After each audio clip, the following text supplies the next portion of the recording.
I'm going to jump down here. I'm going to grab this mic. It's wireless. And I'm going to jump down to the computer because we don't have a very long cord. I'm going to come back and forth, and just bear with me as I try to cue this up because, like I said, I don't remember where it's supposed to be.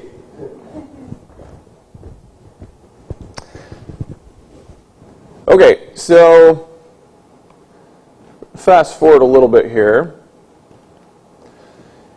What was interesting about this interview is what we have to, when we look at body language, most experts agree that 60-70% of communication is actually nonverbal. Okay? So about 20% of what you're communicating is the tone of your voice. It's the meaning behind your voice. The other 10% is the actual words. That's why I really encourage you, if you want to resolve a relationship problem or misunderstanding with your boss, don't do it through text. Okay? Try and do things not even on the phone, but face to face, because you're missing out on all that.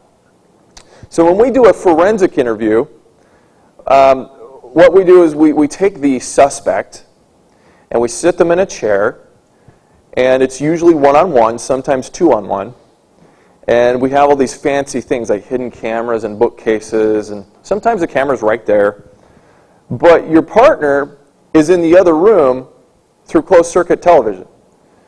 His primary goal is to watch and make sure that you didn't miss any pertinent questions, and to look at the body language and other things that this person is communicating. And then he comes back in the room, you kind of exchange notes, and you go back in the room and ask some more questions. Now, we're watching a talk show. I'm keenly aware that this is for entertainment. Okay? But keep that in mind. Also keep in mind that Jimmy Kimmel said on a Wednesday, I think it was, I'm going to ask him about UFOs. And I believe this was on a Friday when this took place. So if you're given the questions to a test, you know what's going to be asked, you know what to prepare for, all the more reason that you should be pretty cool, pretty relaxed. Okay? So what we see here coming up is you're going to see Bill Clinton. He just came back from a commercial, and he was laughing. They were joking about cheese and some other things. We come back from commercial, and suddenly his composure is going to change. He's going to grip the sides of the chair. He's going to reduce gesturing movements. If you think about going to the dentist, a lot of people cross their legs, they'll hold their hands, they'll put them in their lap. And then some other things happen, so I hope I've cued this right. Let's see. But there does seem to be a switch in his composure from this point forward as Kimmel gets into the UFO topic. Manny Pacquiao's on the way. President Bill Clinton is here with us, so if I was president, and I won't be, let's be honest, the first thing I would do after putting my hand on that Bible and taking that oath to serve the country is I wouldn't even probably finish the oath. I would run to the White House. I demand to see all the classified files on the UFOs. Because I want to know. I want to know what has been going on. Did you do that? Sort of. Sort of. The first thing we observe is that Bill is intently focused on Kimmel, who just a moment ago had him laughing about cheese, and again when he said he was going to ask about UFO files, but now Clinton is quite serious. Kimmel makes fun of himself, saying he'd never be able to be president, and Clinton doesn't bat an eye. Instead, we see him swallow several times, press his lips together, and move his tongue around in the inside of his cheek a few times. Increased swallowing can be an indicator of stress, either from anticipation of being caught in deception or nervousness about the interview process in general. The tongue against the inside of the cheek is often associated with thinking and uncertainty. One other interpretation is that it can sometimes indicate contempt, a sort of satisfaction that someone feels when they deceive another.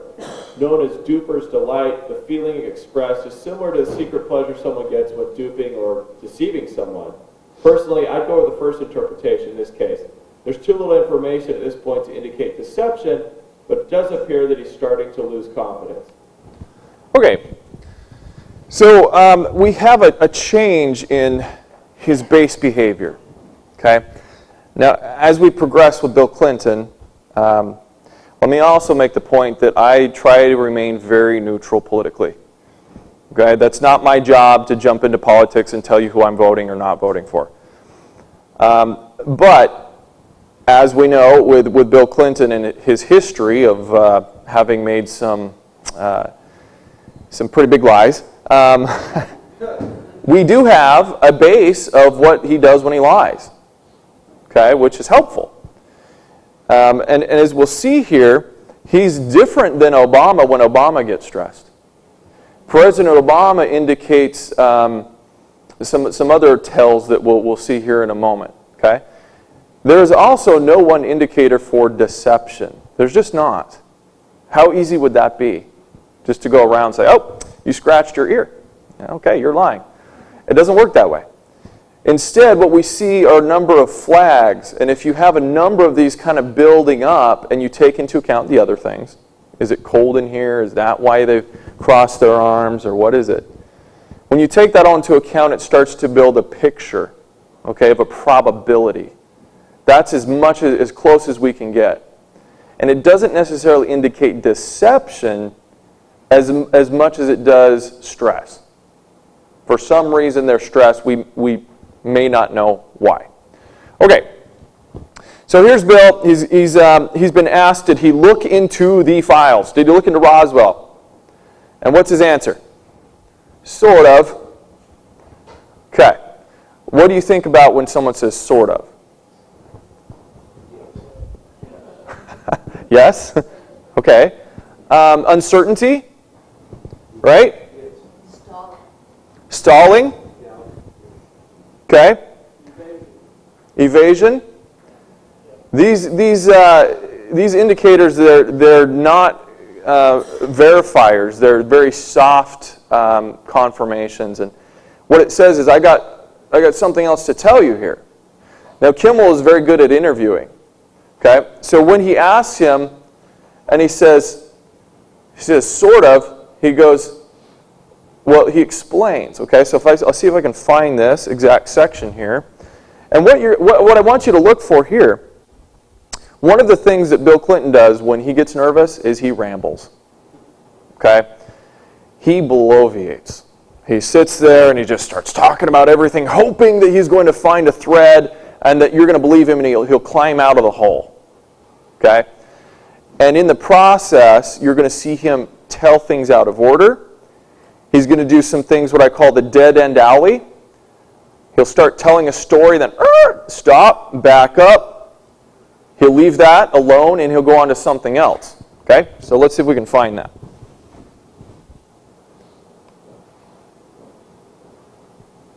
The speaker will start talking about one topic, and then sometimes midway through the sentence, they start to become muddled, not making sense. They stop themselves, they restart, they fail to finish the thought, or they change the subject completely. When someone isn't being completely truthful, we also often see an increase in stuttering or stammering. We see very little of this with Clinton during the whole interview until we get to the alien topic. Yeah, we had, I think it was at the beginning of my second term, we had the anniversary of Roswell. You waited that long? I did. Wow. Well, I didn't. And then there's also Area 51. You remember there was a great sci-fi movie where there was an alien kept deep under the ground in Area 51? So first I had people go look at the records on Area 51 to make sure there was no alien down there. Did you catch that? Not many people notice that right after he answers Kimmel in the affirmative, he slips into complete denial. You waited that long? I did. Wow. Well, I didn't. And then Now we have three interesting flags in one sentence. Clinton starts by stuttering, offers a complete contradictory statement to his previous one, and then backs out of the dead-end alley by changing subjects completely. Why would he offer denial and slip it in so quickly without qualifying the statement? Okay, so it's starting to get a little more interesting here. if you compare this to before, where he's using both hands, he's gesturing, he's calm, he's relaxed. Okay, it's very different than when he starts talking about Area 51 and he says, "Well, it was in my, I didn't, but it was in my second term, and first I had some people go look to see if there were aliens in Area." You remember that movie? He's just kind of all scattered. Now, later, I don't have time to show the whole thing, but he mentions that they found that Area 51, people had to put on special clothing, okay, like an hour before going into Area 51 because of the stealth technology they were working on. Now, if you've studied Area 51 at all, and you're sitting there watching, it's like, what is he talking about? I called up George Knapp, okay, he broke the story on Area 51. I said, "George, of the dozens of people you've talked to working at the base, have you ever heard this before?" No. No one talks about special clothing you put on. So what does that indicate, perhaps? Lack of knowledge, maybe? He's obviously nervous. Maybe somebody has given him some information, and he's confused it. I have not considered that possibility. It's a little joke. "President, put this on. You'll need it." Maybe he did. We do, this is speculation here, if you talk to Stephen Bassett over the Rockefeller Initiative, okay, when he had Hubble, Rockefeller all together, and they sent a guy, if not Rockefeller himself, out there and came back, okay, maybe that was his report. But what I got out of this is he keeps talking, he keeps realizing, is that part classified? Should I say this or that? And he starts stopping himself and trying to get back to a comfortable place. Okay? So, I'm trying to remember where the PowerPoint goes from here. By the way, if you did want to hear more about this, I'm also going to be on Coast to Coast this Saturday with Jimmy Church, I think from midnight to 2 a.m. So it's hard doing this here when I have visuals. I got to do it with no visuals on the radio. So. No, it would be on Coast. He's hosting it the whole weekend, I think. Okay. So let's see what this part is. I can't remember. Put on special clothing and then drive in and out. That's because a lot of our stealth technology is made there. We know that now, but there are no aliens there. All right? Okay. So at this point, Jimmy Kimmel is going to kind of make some jokes and everything, and you're going to see Bill Clinton get a little bit more relaxed. And he's going to start using both hands and gesturing. He's going to start talking about his belief in life on other worlds, that it's possible. And all of a sudden, Jimmy's going to throw him a curveball. Okay? He's going to bring him back to it, and he's going to say, "Oh, so are you telling us, are you trying to say there is life on other worlds?" Okay? So I want to hit up this one last point before we move on to President Obama. Somewhere here. Oh, and by the way, when he says they had all the files reviewed, if you've ever read a book about Roswell and what happened to the files, are there files? No, not officially. They were burned. They burned in a fire. So when he says I had all the files reviewed, what files is he talking about? Okay? So there's a whole lot of mysteries here in just this 1 minute and 50 seconds. Okay, so let's see if we can.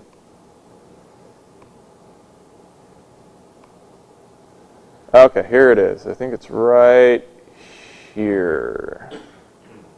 Hand gesturing could be an indicator of stress. His hands are back on the arms of the chair, completely motionless, until here. Oh, you're trying to give me a hint that there are aliens. A very convenient time to have a nerve twitch. When Kimmel says "are," that there are aliens, the fingers on the left hand clench and slightly retract. It's almost as if he was shocked by the idea that Kimmel may think he's hiding the truth. Or maybe he's displaying a psychological reaction to the thought that aliens exist. Am I being hypercritical? Okay, let's back this up. I want you to see the whole thing because We notice quite easily that Bill's you will think that I've gone crazy looking if you just see Kimmel that in the part. eyes a much greater percentage of time than he was previously. This is a subject he's comfortable with. It's safe. He's not required to carefully dance around topics he has to back out of.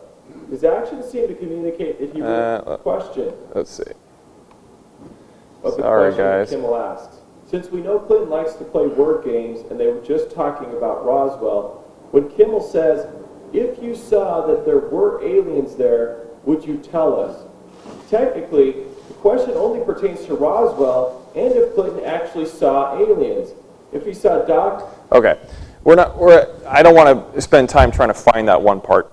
But if you go back and you watch this, he's talking with both hands, like I said, comes to this point, and he says, are you trying to tell us that there are aliens? And he suddenly clinches back up, and there's if I knew exactly where it was, it's really quite funny, because he says, no,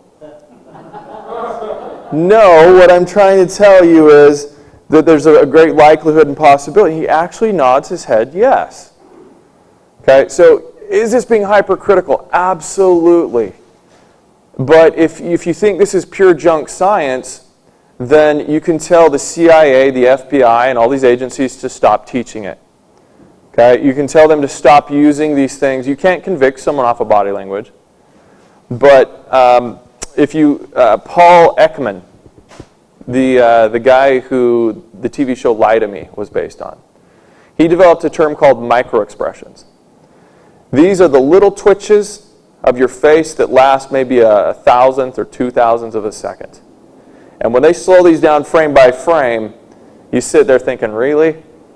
You can tell that this person was stressed just because of this? And then you come back and watch my videos and you think, oh yeah, he's not stretching at all. Okay? So let's move on to Bill Clinton. Any questions, I'm sorry, Obama, any questions on Bill? Can you finish the end of this interview? Because it's very telling at the end.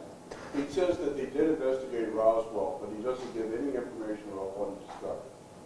And it's very important. Yeah, I would love to, if I can find it. The problem is I've cut it up into so many pieces. By memory, like I said, he said he had all the files reviewed, everything, he says.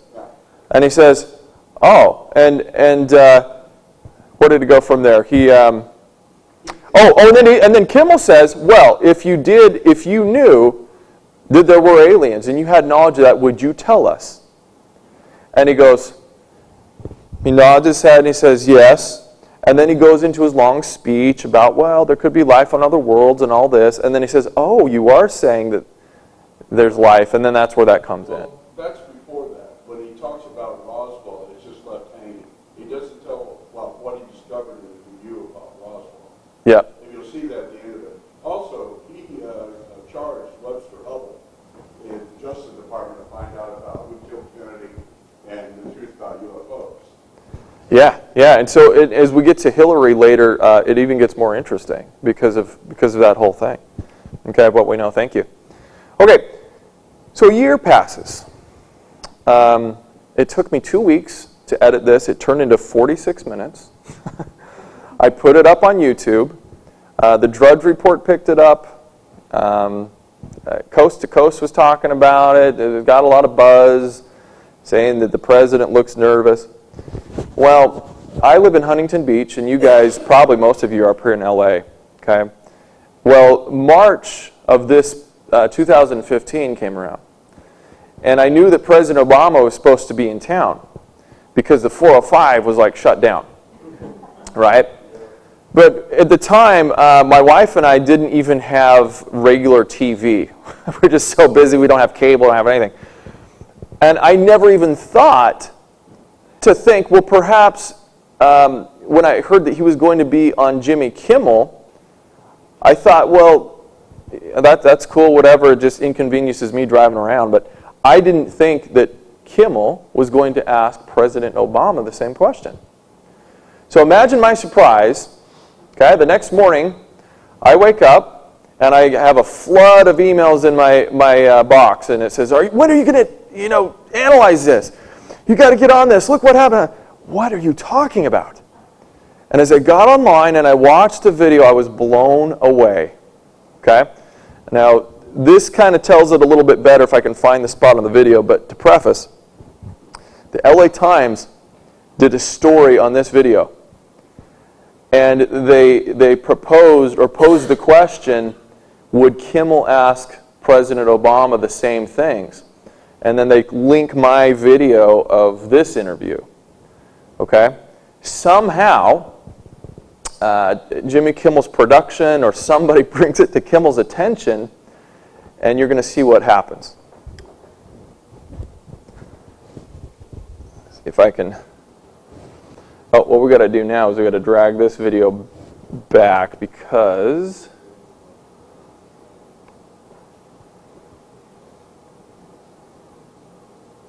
Hey man, did you know that we got to watch an ad. more likely to and I'll explain it. There we Hey go. everyone, this is Ben Hansen. Okay, so let's scoot forward. About Area 51 and UFOs. Our first challenge is that we have a lot less to work. Okay, let's see here. I think it's... No, not there. Back a little bit here. No, his hand gesturing comes into play later on. But in the field of nonverbal language. No. Let's start. This is so fun for you guys. Their mouth open. Normally measure from a. And I go through every. Well, the internet seems to be working well, at least. It's right around here, I know. A gaping mouth can indicate shock at what's being said or observed. It can mean the person is deep in his hand gesturing. It's got to be right here. For president. There we go. It's likely that Kimmel's production team picked up on the story and watched the Clinton analysis because Jimmy actually makes reference to my video during his interview with Obama. Now, you know, there are a lot of people that are going to examine your facial expressions here, every twitch, everything, and say, and of course, so did you look? Did you see? Did you... Yes, Jimmy, you're right. I am going to examine the facial expressions and every twitch. Okay. I don't know if we can turn this up just a tad. So here's Jimmy Kimmel talking to the President of the United States about my video. Now, I don't mean to brag about this, but I do know that they were talking about my video because if you were to search it, I was the only person doing this. No one else was breaking this down. And so I sat there and I had a choice. As I watched this and the president's laughing, he's like, I know these internet nerds are going to be analyzing me and breaking this apart. And I thought, if I don't do this, who's going to do it? And then I thought, if I critique the President of the United States on whether he's being truthful or not, are there any ramifications to this? Well, I thought about it for a while. I was getting married actually just a couple weeks later, I think it was. And so I thought, well, I think I need to do it. And it took me another couple of weeks to get this done, and I put it out there. Okay? And this interview is 50 seconds long. 50 seconds in that part. Okay? And I'm only going to show you a couple things here. But the first thing that I want you to notice is that different than President Clinton, Obama, whether you like him or not, the people who, you kind of have to admit that he's very smooth. He's charismatic. He's a good speaker. Okay, he just kind of sets you at ease. You may not like what he's saying if you're not inclined the same way, but he's smooth. And when he gets nervous, though, he has a couple things. One of them is, nervous or not, he's a stutterer. Okay, he's very prone to stuttering. We'll take a look at that in a second. But instead of just continually talking and trying to fill the gaps, Obama is very decisive. He stops, he pauses, he thinks about it. Okay, and you know that he also had forewarning of this. Now, some people will say that all these are scripted. Every talk show they say they're always going to give the president all the questions, they're always going to know, and they're reading off a teleprompter. Now, I wouldn't go that far. I don't know that personally, that they're always reading off of a teleprompter. I will show you another interview in a second where we know he was. Okay? But again, my point is even more so. If you're reading something, there should be no difference in your behavior patterns, okay, if it's not a stressful subject. So let's look at this. I was able to, believe me, I thought for a moment that I was going crazy, but as I looked into this, I was able to zoom in high definition, and actually, as I was looking at him, I was like, you know, Obama a lot of times will listen with his mouth open.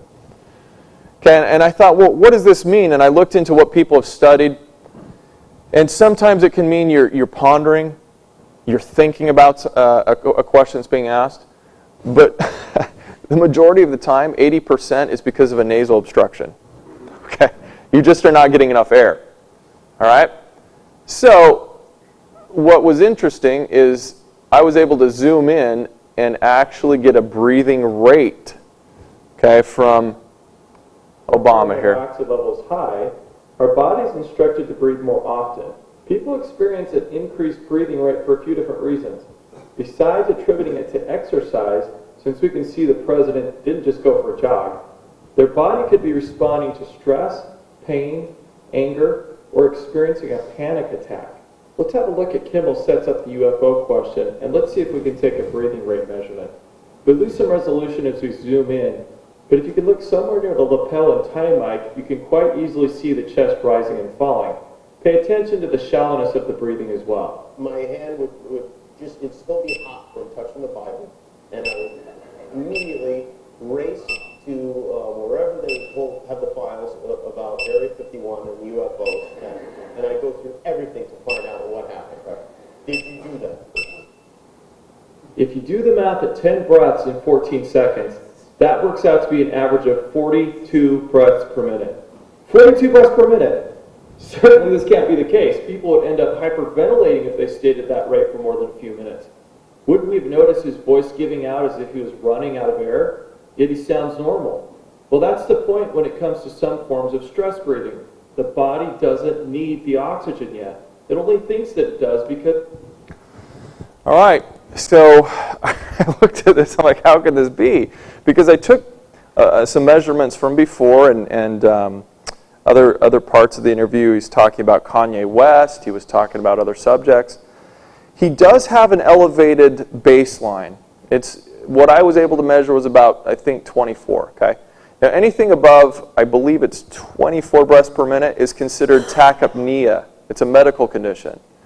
Okay, it's pretty serious. If you have a consistent breathing rate over 24, now we know he's a smoker, okay, or he was a smoker. That could have something to do with it, but not 42 breaths per minute, okay? Now, why all of a sudden in this one place? Well, has anyone, you don't have to raise your hands, I guess, but if you've ever taken a polygraph test, okay, I would not wish this upon anyone. All right, when you have security clearances and things like that, it's horrible. You know, have this chest tube around you, you've got sensors on your fingers and a blood pressure cuff. The last one I took, I practically just about passed out. They had the cuff on way too tight. And I was sweating, and I'm like, this does not look good. Well, what happens when you ask a yes and no question, okay, in a polygraph, they measure your rate of breathing at the exact moment that question is asked. Now, if it spikes just for that brief period and goes back to normal, that's significant. Okay? Same thing here. When this subject comes up that he should have known about, okay, he's asking about looking into UFO files. He's anticipating, I don't know why. I don't know why, but for whatever reason, his breathing really spiked up here. Okay? So we do see kind of a demeanor shift. Now we're going to jump ahead, and I want to look at a few things. One of them, I want you to look at how Obama has treated the subject of UFOs historically. Has anyone seen anything about him speaking before he was president about UFOs? Okay. There's not much. There's one, maybe two references. One of them was when he was in the Democratic debates. Senator Kucinich was standing next to him, and the moderator asked Kucinich about his UFO sighting. Anyone who's in politics knows it's kind of a death knell to talk about the subject, okay, years ago. Now we're seeing it change. You don't get into it. And so the moderator said, you saw a UFO, didn't you? Do you believe in life in other worlds? And Kucinich was like, well, it was a UFO. I mean, it was unidentified, and he did what he could. Okay? Well, right after that part in the race, you don't hear of Kucinich really anymore. Okay? Obama made a joke. When the moderator turned it to him and he said, well, what about you? You just heard him and his sighting. Do you believe in life in other worlds? He turns it back to his campaign and he says something like, well, I don't know about life on other worlds. I'm concerned about life here on this world. Ha, ha, ha. People laugh. But that's what a good politician does, right? You stay out of that fringe topic. Okay, well now fast forward to when he's president. We're going to watch a speech he gave in none other than Roswell, New Mexico. Okay?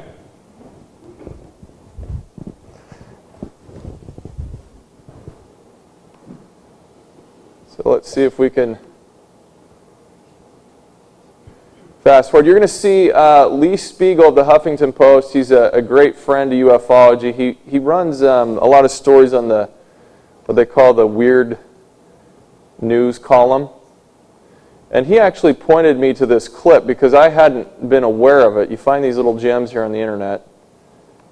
Skipping ahead here.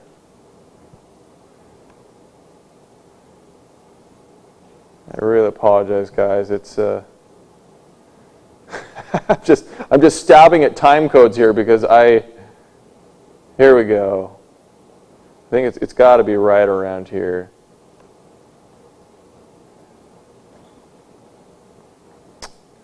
No. Okay, it's got to be here then. Okay, so this is him with Senator Kucinich. Here we go. To Roswell, of all places, the legendary home of the fabled 1947 UFO crash. And apparently there were microphones set up on the airfield where he came in on a helicopter, and a crowd of people had gathered to see him. And for all the world to see, he got in front of the microphone and he said, well, you know, we arrived here by helicopter, we got to Roswell, and the first thing I said to the people was, I come in peace. So when he said that, everybody kind of knew what he was talking about. He was being a little tongue-in-cheek, and you could hear laughter in the people who had gathered around. It was a wonderful trip over here. We took the helicopter. We had landed in Roswell. I announced to people when I landed that I'd come in peace.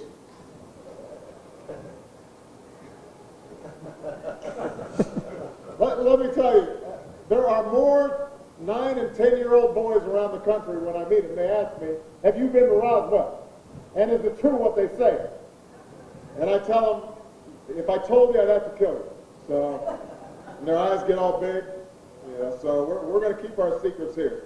And you might expect that the crowd would have given like an uproarious laughter, but they didn't. Maybe one or two people tried to chuckle, but he was all smiles, you know, as if to say, wasn't that a funny, clever thing that I tried to just say to you? But nobody really thought it was funny. How could a president of the United States make a joke like that, using 9 or 10-year-olds as his target and actually saying, I will have to kill you if I tell you? Are you kidding, Mr. President? And I tell them, if I told you, I'd have to kill you. All right. Now, this was, I did this analysis before the last presidential debates, and we've had some candidates who have made much more shocking comments. So it's not so shocking that even a president would say something like that now. However, you'll see earlier on in the interview, Obama makes 3 joke statements. So as Kimmel tries to get into the subject, he diverts, he redirects, and like was said over here, I think it could be used as a way to buy a little time. He's an icebreaker. Obama's always cracking jokes to break the ice. Now, is that normal? Yeah. Okay, maybe you're afraid that the rest of the audience is going to think the alien subject is way out there. I don't consider that too unusual. Okay? In fact, when you look at the whole history of how he's joked about UFOs and aliens, you would expect him to always joke about it. So that's not the part I'm going to show you right now. I'm going to show you what I think is a complete departure from the way he's treated this before. Okay, and I do have to take some time to find this clip because it is probably, I think, the most important statement in our recent history that's ever been made about the subject. Okay, so after his 3 jokes, Kimmel finally pins him down and he says, okay, then the comment about my video comes in. He says, now, you know, people online are going to look at every little twitch, every little gesture. So, did you look? Did you see? Did you explore? Talking about the files. Okay, let's see if we can find that and see what he says. And, you know, in our 24-hour news cycle, it's interesting that these things happen and very few people actually hear them. Now, you know, there are a lot of people that are going to examine your facial expressions here, every twitch, everything, and say, and of course, so did you look? Did you see? Did you explore? I can't reveal it. Oh, really? Guys, this is huge. It's really quite extraordinary what just happened here. Bear with me and let's break this down. First, let's start with what the body is saying, and then we'll get into the actual words. We're coming right after 3 or so joke statements by Obama, and he still hasn't answered Kimmel's question. Jimmy would make a good lawyer. Without being swayed by the distraction and humor, Jimmy redirects the question to the president, more or less reminds him that it's important to tell the truth, kind of like an attorney would remind someone who's on the stand. Then he asks him, so, did you look? Did you see? Did you explore? Almost immediately, you're going to see Obama do a series of things that paint a very interesting picture. In totality, they create a demeanor shift as great, if not greater, than what we saw in segments of Bill Clinton's interview. I want you to notice the stark contrast of what I call guarded Obama to what we just saw seconds earlier from comedian Obama. The first thing that happens is a smile. Okay, so I'm not going to go into the total breakdown here, but the smiling, the eyes, the genuineness of when someone is really happy, generally the eyes will crinkle, okay? The mouth will be drawn upwards. Sometimes the brow will furrow. And you see all this as he's having a good time. And there's also a lot that can be said about eye contact. And I can't summarize it here in 2-3 minutes. I really just can't. But if you've studied anything, some of the fields such as neurolinguistic programming, it's kind of an offshoot from psychology, and there's something called eye accessing cues. Okay, which way does a person look when they're talking about things? Well, Obama's left-handed, so when we're studying these things, we kind of flip. There's a chart, per se. When you flip that around and look at some different stuff, what we see him do when he kind of looks down, you see this excitement, this kind of fun, everything behavior suddenly wipe off his face. And he looks down, he shakes his head. There's a slight stutter, not unusual for Obama. Stuttering, however, has been connected with people who are prone to stuttering. When they're stressed or nervous, the stuttering tends to increase. Okay, just notable. I can't reveal anything. Any thoughts about that one sentence? The truth. Can't reveal the truth? No. He's telling them. Oh, that he can't reveal anything. That's rather refreshing. That was kind of tongue in cheek because he was prepared for it, and I think it was just a bad answer that he had decided he was going to get asked that. I fully believe he was going to be asked that. Yeah. Okay, so jumping ahead, I don't want to get to my exact conclusion on this quite yet, but I think one of the possibilities is he's kind of playing the cool kid in school. Like, I know something you don't know, but I'm not going to tell you. Okay? Now, most of the media took this as a total joke. Total joke. In fact, the headlines the next day said, Obama denies knowledge of aliens. Do you hear a denial here? There is no actual denial of aliens. He says, I can't reveal anything. Let's back up a bit. Let's go back to 2011 or so. Let's suppose your administration had come out and publicly declared that the U.S. government is not, there's no evidence that they are covering up a UFO subject or files, that there is no proof of existence that we've been visited by beings from another world. Okay? Let's say they made that declaration. Would it be then strange for the president to come forward when asked about the existence of files or UFOs, for him to say, I can't reveal anything? If your administration had already said, we don't have anything and there's nothing here. Well, that's exactly what happened. Okay? If you're following the Disclosure Project, Steve Bassett, the citizens hearing and all that, they filed an online petition on whitehouse.org. They got enough signatures. The White House, they changed the rules after that. They made you have more signatures, I think. But they got them to respond. I don't remember the individuals on there from the science, institutions and whatever. His advisors, this is an official statement from the White House. We have no evidence of a cover-up and no evidence of contact and blah, blah, blah.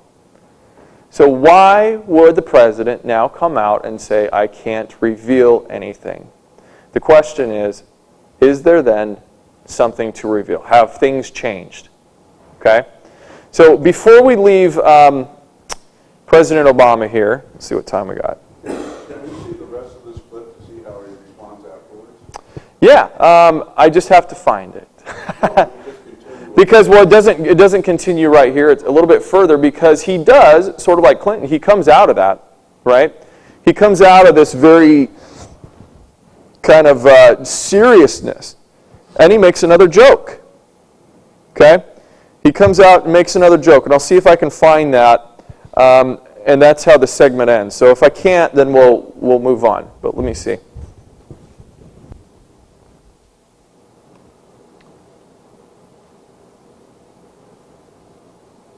Okay. Got to contact satellites and okay, what's going on here? Come on. Oh, that's examples of his stuttering. I won't lie about that. He's the black sheep in the family. Are you having conversations? I've met Tanya twice. Okay. So that is normal for him, and to be in all fairness, I don't know that it's extremely significant in that part, but Possibility thus far. That's okay. let's take a look. Involvement in the matter. Could have said, it's just See if we find it towards the end here. specifically, we should look at a connection involved. Oh, yeah, I think it's going to be too hard to find. Podesta said. So let's jump to this man. John Podesta, okay? Who knows his involvement with Hillary? Who is he to Hillary Clinton? Chief of Staff? Head of her campaign. Okay? Now John Podesta was chief of staff to Bill Clinton. And he worked with the Clintons during the whole Rockefeller initiative, left them. He comes back last year as a special advisor to President Obama for 1 year. Now, it would be very difficult for you, if you go searching on the internet, to really find confirmation of what he was advising him on. No one seems to know. There's some speculation, but he's there for a year. And if you've been following Mr. Podesta, he has a habit of making some interesting tweets. He loves Twitter, okay? He gets on there. Now, here he is speaking at the National Press Club about UFO disclosure. He's a big X-Files fan. It's no secret. And it's not a joke to him. He really wants to see UFO disclosure. So if you had the president's ear for a whole year, advising him on whatever, and this is one of your favorite topics, do you think maybe you'd plant a little bug in there? Try to get him to talk about it? Okay? So as he's leaving, 1 year, he leaves. I'll see if I can find it. He makes a very interesting tweet. He told the National Press Club in 2002, after having been Bill Clinton's chief of staff, quote, "It's time to find out what the truth really is that's out there. We ought to do it really because it's right. We ought to do it, quite frankly, because the American people can handle the truth. And we ought to do it because it's the law." This is a man who knows what he's talking about. And what he's been talking about consistently since 2002 has been UFO disclosure. So he leaves the White House a month ago with a tweet that basically says, my biggest regret of the last year has been not achieving UFO disclosure. And to me, that raises one really big question. If you regret not having achieved it, and the one guy that you're working for is the President of the United States, I presume that means you talked to him about it. I'd like to know what Obama said. I'd like to know if it's a coincidence that Obama's on a show like Jimmy Kimmel talking about it right now. I'd like to know what was said between these two men on this issue that's not a joke, but is an important issue that... Okay.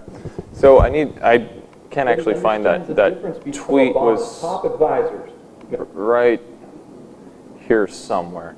Anyways, what explaining to John Podesta is not just your average guy. What Bryce Zabel, a good friend of mine, Hollywood producer, was mentioning is, so on the last day he sends this tweet and it says, my biggest regret of 2000 and I guess it would have been 14, or 15, is not achieving UFO disclosure.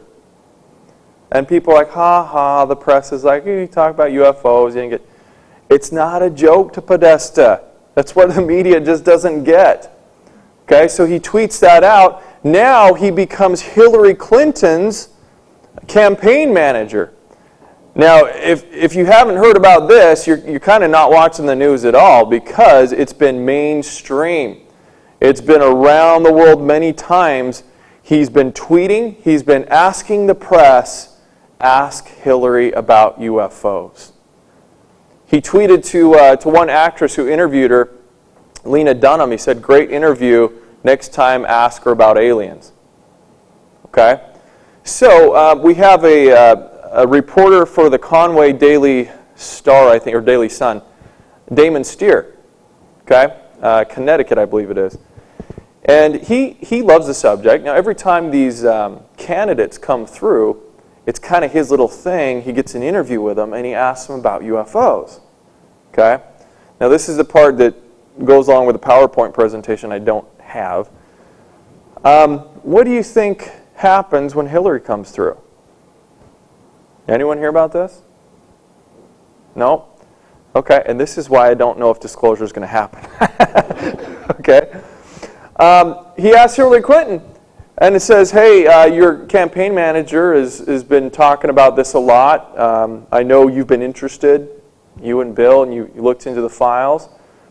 She makes a very important statement and says that she is going to uphold her promise to Podesta that when she gets into office, she's going to look into Area 51 and assign a special task force, okay, to look into Area 51 and I believe the UFO files in general.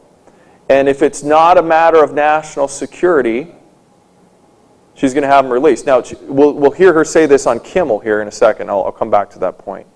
Okay?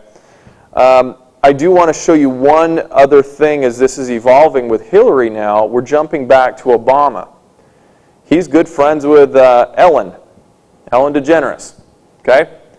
Such good friends, he hasn't been on our show since he was elected president, but he appears on the show with a child named Macy Gray, I think. Macy Hensley, I'm sorry. Macy Hensley at the time I think is 5 or 6 years old. She is Ellen's little buddy. Okay, you're really going to like this interview. She's a sweet little girl. She's very, very intelligent. She knows all these facts about presidents. Okay? Now, what do you think Macy is going to ask President Obama, because Ellen gives Macy a chance to interview the president? Okay?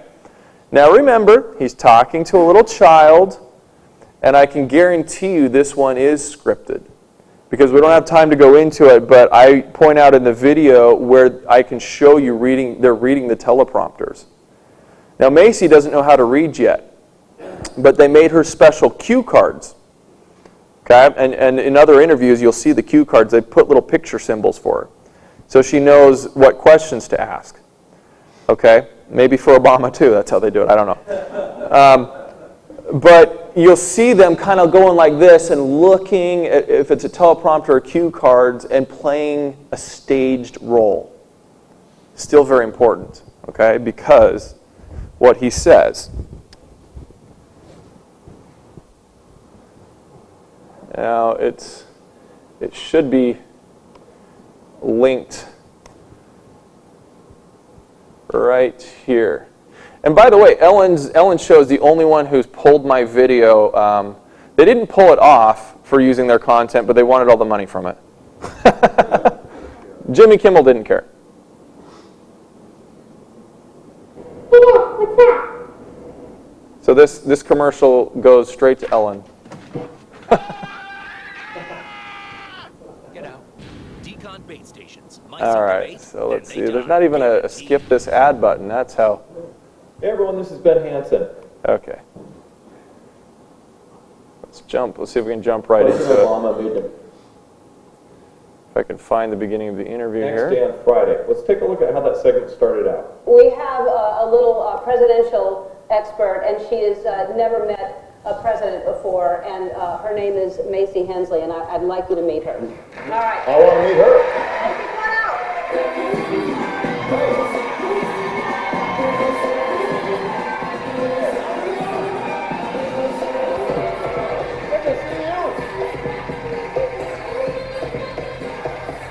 How you doing, Macy? You look great. Thanks. Can you believe it? No. I mean, when I told you you were going to meet the president, you were like, I can't believe it. You know so much about presidents. Yeah. That's amazing. Yeah. Yeah. I mean, you know just about, tell me something about Roosevelt. Like, which one? Oh.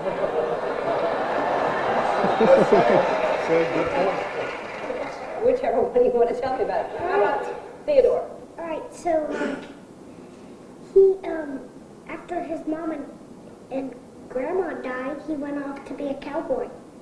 Did you know that? I gotta say, Teddy Roosevelt's one of my favorite presidents. So he lived a pretty exciting life, didn't he? So you have questions for the president? This is a big moment. You can, whatever you want to ask. What's your first question? So, is there really a book of secrets? That's a secret. Yeah. Like, what kind of secrets would you want to know? What would be in the book of secrets? If aliens are real. Ah. Well, what do you think?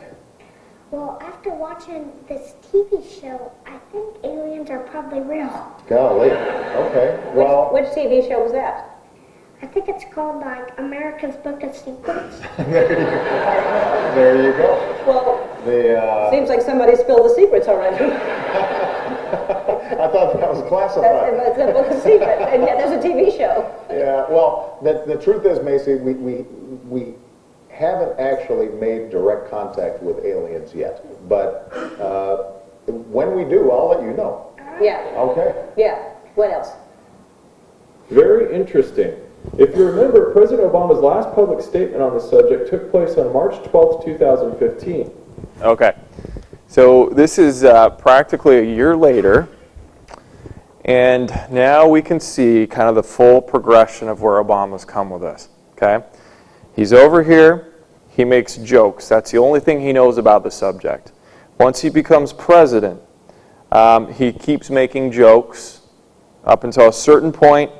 He makes what I believe is a very serious statement. I don't know exactly what it means. It doesn't mean he knows anything about it. Doesn't mean he's been told anything. But what I think this might indicate is that at some point somebody has probably told him look, Mr. President, there's some things we can't talk about. Don't worry about it. It's not a need for you to know right now. Or maybe he was given a little bit of information and told, we can't say anything else. But he makes this transition now from saying he can't reveal anything to coming on a show like this with Ellen, and I think precisely what he says is, he says, well, we haven't actually made direct contact with aliens yet. Now, how many qualifying conditional operating words are in there? Oh my gosh. Who's he talking about? Me and Michelle? We haven't made contact? Is he saying our country hasn't? Our world hasn't? Okay. Haven't made direct contact? So are you saying indirect? Have we received signals? Have there been craft flying overhead that we've been able to video? And then there's that word that lingers at the end, yet. Does that mean we're hoping or it's coming soon? Now you could drive yourself crazy, okay? Like I probably have. And you could sit here and think about all these possibilities. But the take home, I think, really here in that interview is that this was definitely scripted. And he knew this was coming up. And do you think that either your speechwriter and you who ultimately approves it is going to approve those exact words if they don't mean something? You're not just talking to a little 5 or 6-year-old. You're talking to the American audience, and you're talking to the world. Okay, so those words are chosen. Words do mean something. But what is very strange through all this is this contradiction of what it's not a serious subject, now it is, and I can't talk about it after I've said there was nothing there, and now maybe there is something there, until finally something came to me just today. I don't know if you guys saw this. He was speaking to the Chicano Caucus Congress. Okay, and I don't think, I just downloaded the video, and I'm not sure if I can actually pinpoint where it is, so I don't want you to have to wait to see it. But what he says is he's talking about all of the challenges that we've had to overcome in his presidency. And he says, we've come through a lot. He said, there's a lot of unexpected things. He said, during my time we had pestilence, we had, I think he mentioned an asteroid. and then he said, and the pirates. You remember the pirates? We had pirates. And he starts putting in some funny things, and he says, the only thing we haven't had is the aliens coming down. And someone yells from the audience and says, don't jinx us. And he stops, and he pauses, and he licks his lips as he's gathering his thoughts for quite a few seconds before he moves on. Now, I don't think I'm going to be able to provide my interpretation of all of that quite yet, but we're starting to see as his term is ending, I think he's going back now to sort of a joking Obama and kind of resignation again. Now, if you spend any time listening to Stephen Bassett, he made the, I guess you could call it a prognostication, his hopefulness that we could have disclosure before November. Sadly, I am very, very opposite of that view and very pessimistic, okay, when it comes to that, because I don't think we have the leverage. What do we, if there are secret keepers, if the government's involved and they're keeping this secret from us, what reason, what advantage would they gain by telling us? Okay? Now, on that note, before I take some Q&A, I do want to wrap up. I want to get to Hillary Clinton's interview with Kimmel. Okay? Because if she does become our next president, I want you to kind of get inside her mind here for a second and where she's coming from on the issue, okay?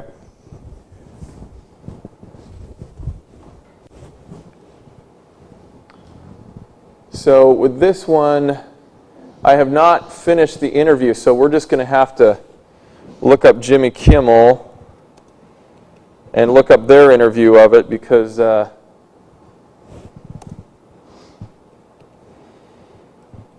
Let's see, Clinton, UFOs. She loves wearing this blue dress.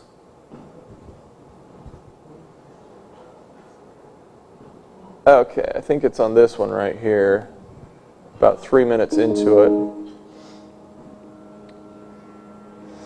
So while we're waiting for it, so John Podesta is out of the campaign trail.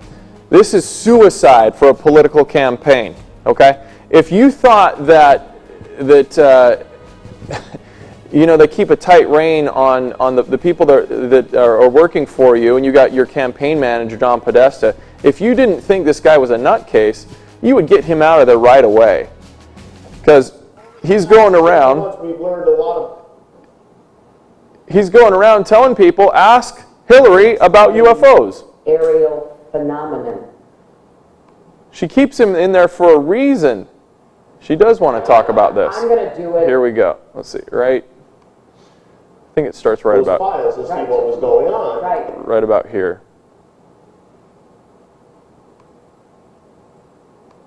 I'm accepting information from everybody. You have received an endorsement from Snoop Dogg, which is really key. Yes, I have.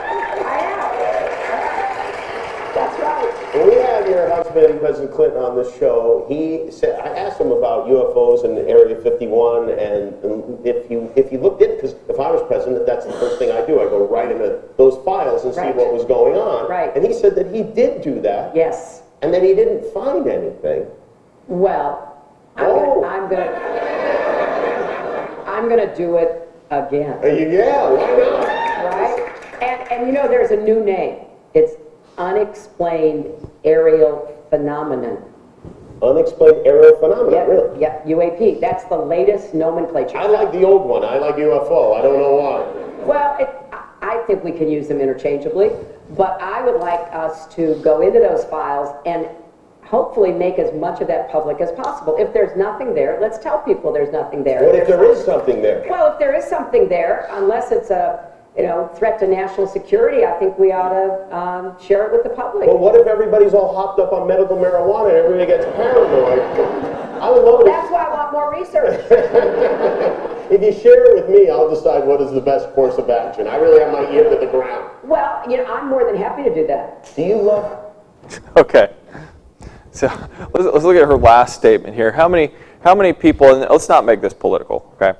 But how many people, just based on the feeling you're getting from the tone and everything, her body language, how many people feel very certain that if there was something to disclose that she would share it?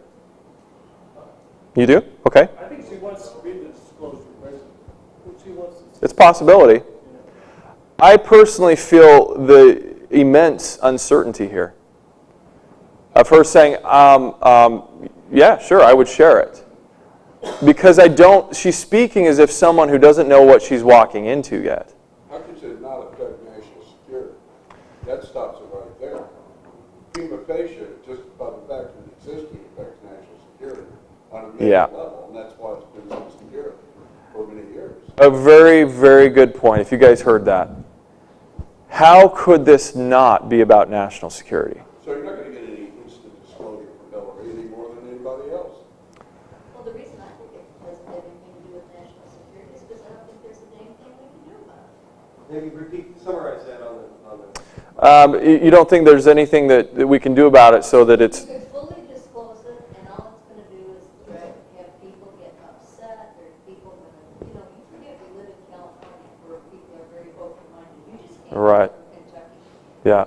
All you got to do is travel to the East Coast or to Florida or to Georgia, and I don't mean anything bad against those people. It's a different world than living in California where people are kind of open and accepting, and if they say, oh yeah, there's aliens and there's this, we just all kind of go, that's cool, let's go. Okay. So the comment here is that perhaps parts of the country are not as open to this new reality we'd be dealing with. I want to, before I take open Q&A here, I want to just hit on one or two things here with Hillary because this is developing. It's so quick, I can't keep up. Now, when I put these videos out, I have so many comments of people saying, get a life, do something, like, you just sit here on your computer. I'm like, Actually, this is why it's taken me over a month to do. I do have day jobs. I do this because I like it. But, oh my gosh, people are so upset. And where is the anger coming from that someone would take the time to dissect this? If you don't like it, don't watch it. Okay, but remember, generally where anger comes from is fear. Okay? There's something about them that it's repulsive to think that there might be grains of truth in this. And that's why I believe so many people are upset. Yeah. If you don't care, then just laugh it off and say, that's ridiculous. I'm not wasting a minute more of my life on it. Fine. Everyone is open to their opinion. But here you are, Hillary Clinton, okay? Here you have your campaign manager, John Podesta. He was with you when you were in the White House. Your husband, Bill Clinton, set a special envoy, okay? We know at least the Rockefellers and people were involved, to look into the UFO subject. He himself has said, I had all the files of Roswell reviewed, everything. There was nothing there. Now, Kimmel is asking Hillary the same thing. Your husband said he had everything reviewed. And what does she say? Well, I'm going to look again. Now, if you are poised to perhaps be the next president, and you have a subject that really is important to you, such as the UFOs, what does that tell you about her belief and trust in our government, that she's going back to look at something that was already looked into? She is not and will not be the top dog. There's somebody above her. There's some controlling group, something that concerns her enough that that's a very real possibility. How would that feel? To go walking to a job, you think you're commander of chief and you have the right to know everything going on in your country and your country's history, and not even you has the power to unlock it. If you get nothing else out of that interview, take that home with you. Because she was in the White House, and she was there with Bill Clinton. And Bill Clinton has even made statements saying, if they are lying to me, it wouldn't be the first time the government has lied to a president. They know it just as clearly as we do. Okay, so I don't mean to sound like I'm on my soapbox here. I'm just trying to be very realistic in that I do not share an optimistic view that until there is some grand event or multiple events like we've had with Phoenix Lights and other things and incredible craft that I even have seen, until people are talking about it enough, just like a disaster or a war in another country, until it's on your doorstep and impacts your daily life, we do not have the social change that we have seen with other things in our country that have changed laws and changed everything else. You don't have that leverage or reason for them to come forward. So I hate to leave on that kind of negative note here, but the positive to this is that things are moving. Something's moving. People are talking. Never before have we had this many presidents and candidates talking about the subject, or the media getting through a story without chuckling. So I apologize for all the problems, with the, for whatever reason, it didn't, well, thank you, it didn't. It was great, yeah.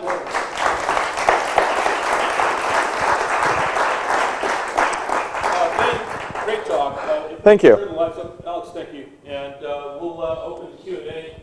And I guess I'll open it up. Are you familiar with the story about Eisenhower? Come on, dude. Come on up. Anyway, I'll go first. Then you can go second. How's that? Okay. First of all, thanks for the talk. Great talk. Thank you for coming all the way up from Huntington Beach. I know what kind of a drive that was from Manhattan Beach, and that's nothing. But anyway, yeah, I agree with you. I think the disclosure topic is so powerful and so social changing. I mean, you know, it's really too much. It would have to be an overt event, that undeniable event that everybody can see for it to come forward. I mean, I'm baffled at, I'm amazed and baffled at the spin that the media can put on just about anything and have people believe it. Especially watching what's going on with the campaign. Hillary on 9/11 has a total collapse. She literally is dragged into the car, and CNN says she stumbled. But you see three people around her dragging her into the car. Her feet are dragging behind her, as if she's just out cold, and the public believes it. Yet there's the video. So, they can spin it any way they want. It has to be overt for us to have full disclosure. And once that happens, it will be life-changing for everybody, because now we're talking about the disclosure of not just alien life, but free energy technology that possibly has been available to us for many years and kept from normal people. And, that's criminal in itself. Anyway, that's it. Steve, that's the question. Come on up, Steve. Oh, Rodney, okay. Do you think this rising sea level and climate change will force the disclosure of UFOs, or they may have to hire UFOs to drain the oceans to keep the sea level down, or fat fees paid in livestock and prison inmates and stuff? That sounds like a great book. I know, like, we're living in very strange times that there's so much going on. I think what's really hard is to not try and draw conclusions or connections to things that may not be related, and I don't know that any other current event is going to push forth disclosure other than, like we were just discussing. It's got to be some display. It's got to be some massive release of undeniable files, and then it's probably going to be a more gradual process. Yeah, I don't see it as any big event, really.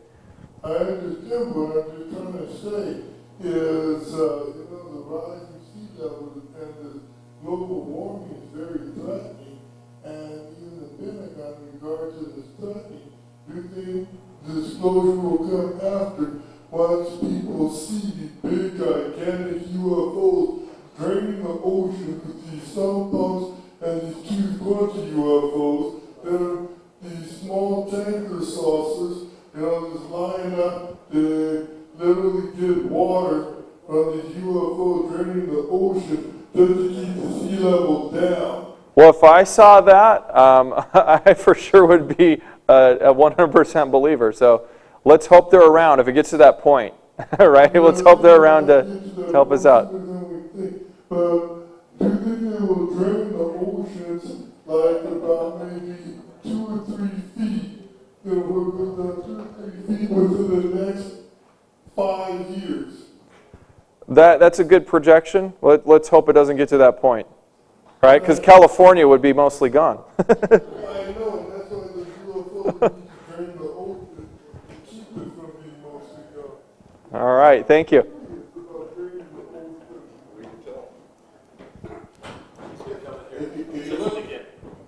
He's got a good question. He just goes on and on. If you look at that Jimmy Kimmel interview of Bill Clinton, you'll notice that it closes where he says he did review all the files on Roswell, but it stops. He says nothing about his conclusions about it. Yes. He got away. Yeah. So it's not that he reviewed these files and said there was nothing there. He admits reviewing what he could, and he doesn't say anything about his conclusions about substance of the Roswell information. Are you familiar with the story about Eisenhower threatening to invade Area 51 with the First Army? Yeah, I am. I think hardly anything can illustrate better how much the president has left out of the loop. I think that Eisenhower, as a 5-star general, shows them what he means by being in command. And it's probably the last time that happened.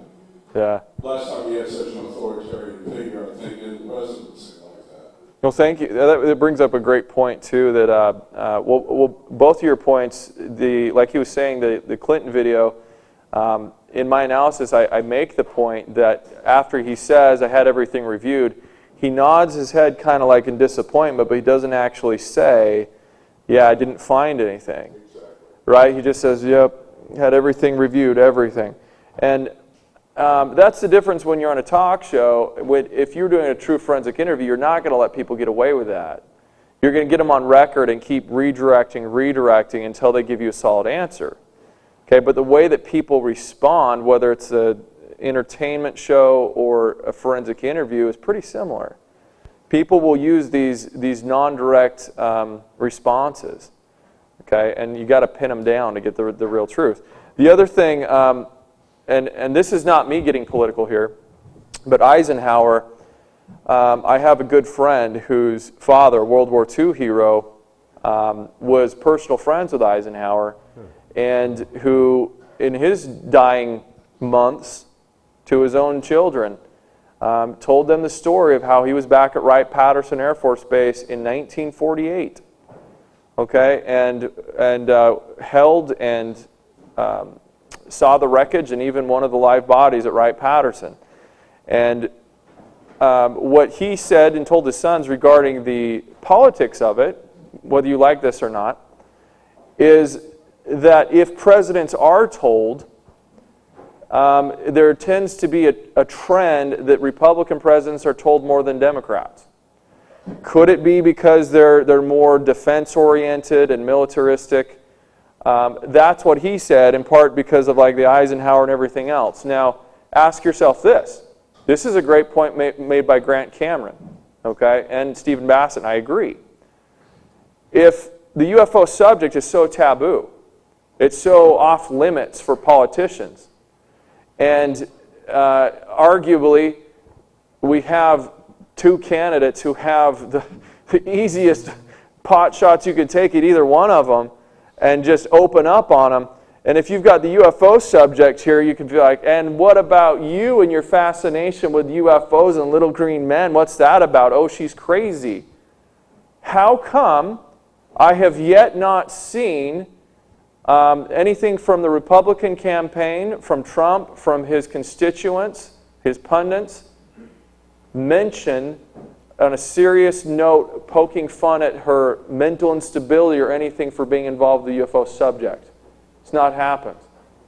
Why have they not attacked it? Okay, now I'm not suggesting that somebody told Trump and they're puppeteering him, and from the top, like, look, Trump, it's true. Don't make fun of the UFOs because it'll come out later. So just stay out. I'm not saying that. I don't think Trump knows anything about it. Okay, but it is interesting that it seems to be kind of an offhand topic as far as this campaign goes. Maybe it's because 60 to 70% of people surveyed already believe we may have been visited. And it's not a smart campaign move to poke fun at somebody who also believes that. So thank you. You're welcome, and thank you. And do you find the story about Nixon dropping by Jackie Gleason's house late at night, picking him up? And I think he turned to Holland Air Force Base to see a UFO. Yeah, James Fox, documentarian Out of the Blue, and I Know What I Saw. He's the guy who's the expert on that because I believe he talked to Gleason's. God, there's a family connection there. There's a family connection, and there's another. This is hearsay, but I talked to someone who knew someone.